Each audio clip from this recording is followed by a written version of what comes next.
we're supposed to believe that there's any credibility to the notion that the Trump administration is going to run Venezuela, a country of 30 million people in South America, is that the administration took military action without congressional approval.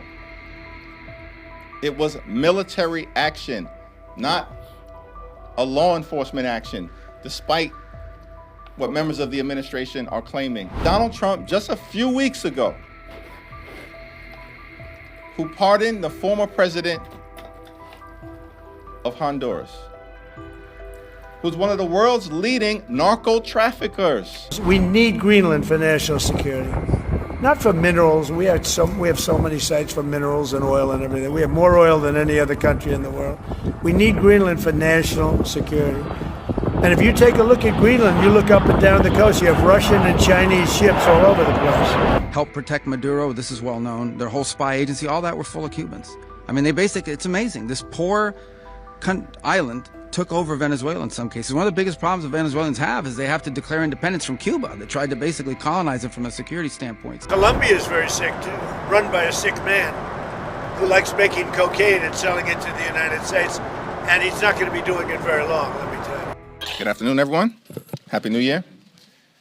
Trump administration has started 2026 in the same way that they spent all of 2025, unleashing chaos, crisis, and corruption at levels unprecedented in modern American history. The Trump administration has not done a damn thing throughout its entire time in office to make life better for the American people.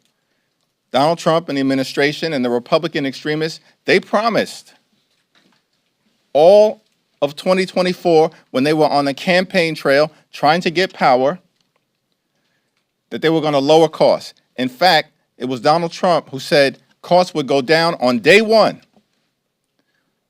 of his administration. A year later, costs haven't gone down in the United States of America. Costs have gone up. The affordability crisis is not a hoax. It is very real. Housing costs out of control, grocery costs out of control, utility costs out of control, child care costs out of control, and health care costs out of control. This week, as a result of a Democratic-led effort, the House of Representatives will vote on bipartisan legislation to extend the Affordable Care Act tax credits so we can prevent tens of millions of Americans from experiencing dramatically increased premiums, copays, and deductibles this month. Increases that in some cases could result in everyday Americans paying $1,000 or $2,000 more per month. Completely and totally unacceptable in the United States of America, the wealthiest country in the history of the world. House Democrats are going to continue to fight to lower the high cost of living, fix our broken healthcare system, and make life better for everyday Americans. While Donald Trump and the administration is off starting wars, most recently connected to the unauthorized military action in Venezuela. This wasn't a law enforcement action.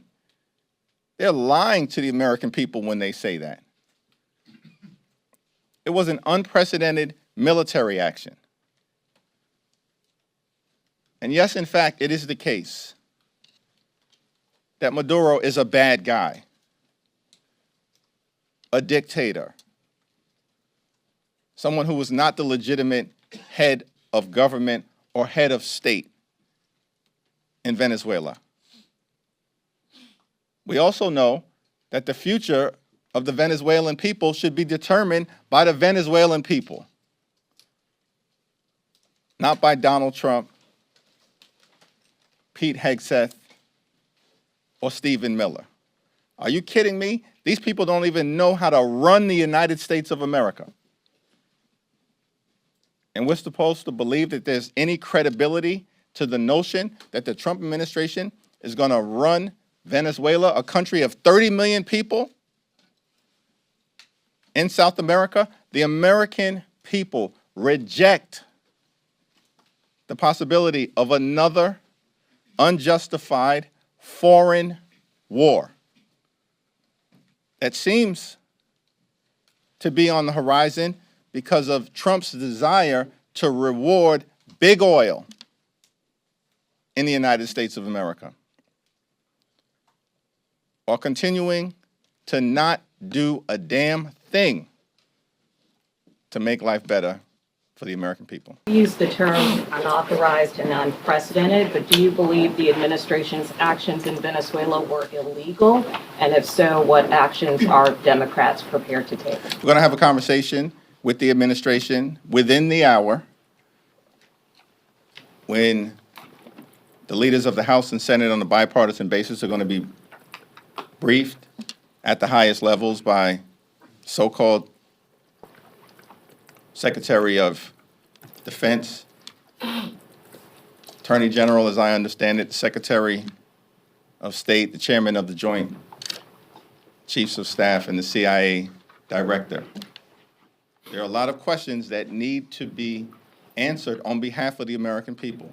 So that's the next step that's in front of us right now. What's clear is that the administration took military action without congressional approval. It was military action, not a law enforcement action, despite what members of the administration are claiming right now. And the notion that the American people are supposed to believe that the military action that the Trump administration took had anything really to do with a counter-narcotics effort is belied by the fact that it was Donald Trump just a few weeks ago who pardoned the former president of Honduras, who's one of the world's leading narco traffickers. The former president of Honduras was convicted by an American jury of narco trafficking, of jamming more than 400 tons of cocaine into the United States of America. He was sentenced after being convicted by an American jury to 45 years of hard time in federal prison. Former president of Honduras said he wanted to jam cocaine down the nostrils of the gringos. And this is the person that Donald Trump pardoned? And the American people are now supposed to believe that this whole situation that has unfolded in Venezuela has anything to do with a counter-narcotics operation? Get lost.